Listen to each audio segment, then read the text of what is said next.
Hi, this is Dan here. I hope you're doing well. Something a little bit different today. Now, I've got a course called From Beginner to Bassist that will take you from being a very beginner to a really, really good bass player. If you've, come back from bass after many years away, it'll help you.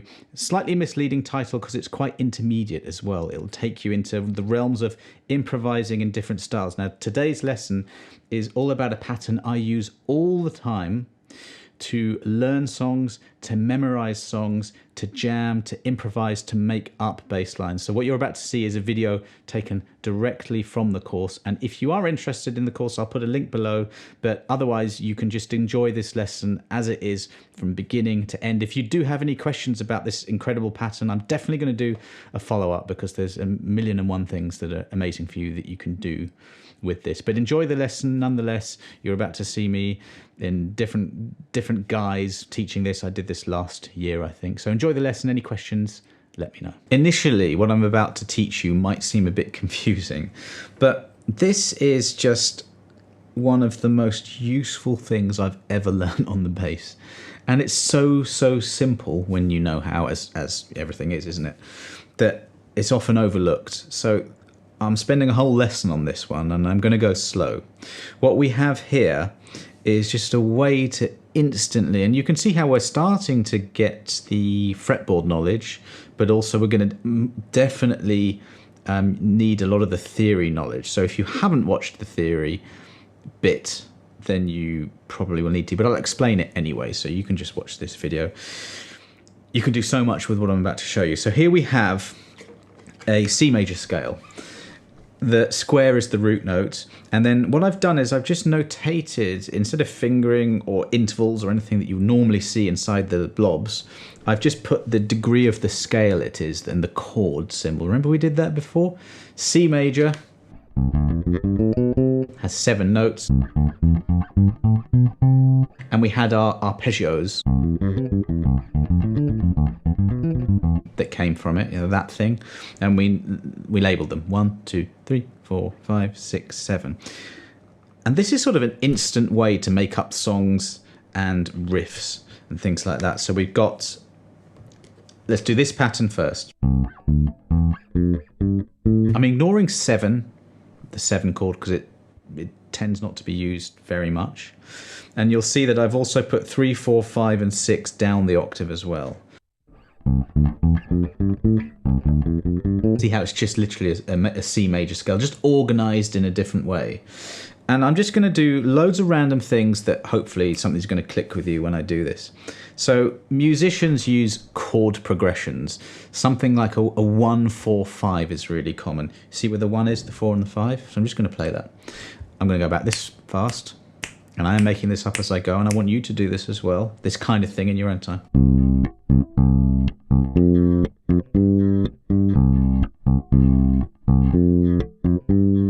You've heard things like that before, right? That's 1, 4, 5. They're all uppercase. Remember, that meant that they're all major. So what I'm going to do now, same thing, but I'm going to plonk a major third after each root. It's the same pattern. Basically go that way 1, that way 1. Remember that major scale pattern? So important that you learn these.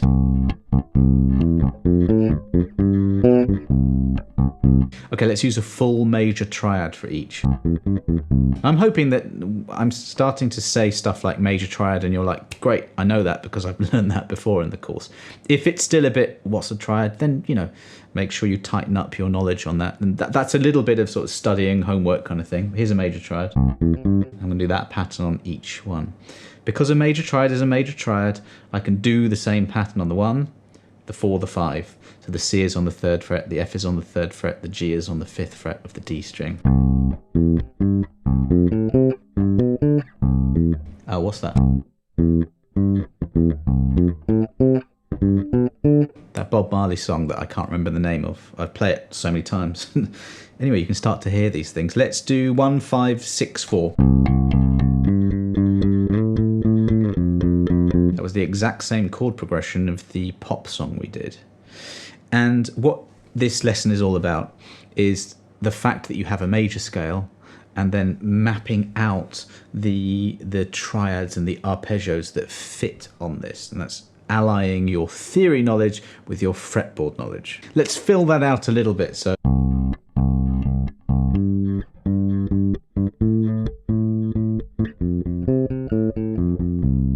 I just need a fill at the end of the phrase, and I was on the F, it's the 4 uppercase, you've got to try it again. Loads of songs are basically played like this with root notes, so you can just get away with that. I'm on the 2. And that was a D minor 7 arpeggio.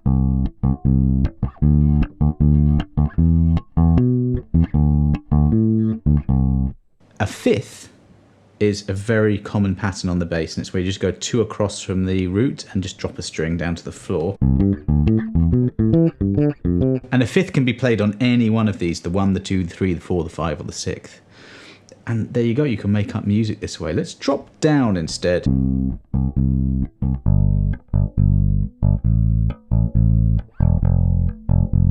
So 1, 5, 6, 4. And if you start to number it in this way and say 1, 5, 6, 4, you're talking in the kind of way that a musician might. They will use these Roman numerals to describe a chord progression. And if you practice this like this, you will also actually hear this in bass lines. You'll literally hear a bass line go. And you can hear, oh, that's the 1 to the 5 to the 6. After you do this enough times, that is, not right at the beginning. You've also got the sort of minor version of this where you start on A. And you just got 1, 2, 3, 4, 5, 6, 7. This is a set of chords from A minor. If we go from the 1, and I go backwards, 1, 7, 6. I'm just deciding to do that rhythm.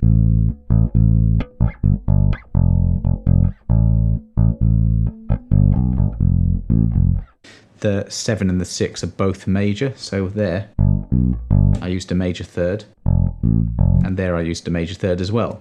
You start to see how powerful this is. It's just another way of looking at scales, but this time superimposing over the top of the scales the arpeggios, triads, chords that we learnt earlier, and just allying those two things and making music that way. You can start off just with roots.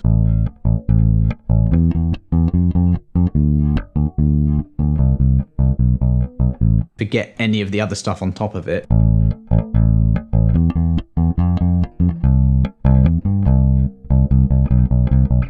I hung around a bit on the 3, that's the relative major. And that's a major triad. Hopefully all these words and the language is starting to come together. A minor has a related major, 3 frets up. The major triad, hopefully you know what all these things mean. So this is just something that I use so much to learn songs, to make songs up, but also if I'm on gigs, I'll often, like if something's in the key of D, let's do D. And you can hear the piano player going 1, 5, 1, 5, 4.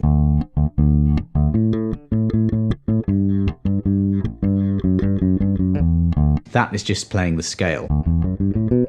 D major.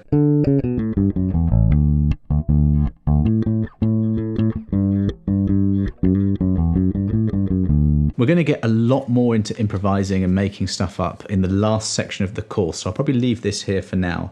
It's just a really, really fantastic pattern to take your major scale, your natural minor scale, and just map out the arpeggios, the chord qualities. Is it major, minor, over? It's always the same. And you can do lots of really cool things with that.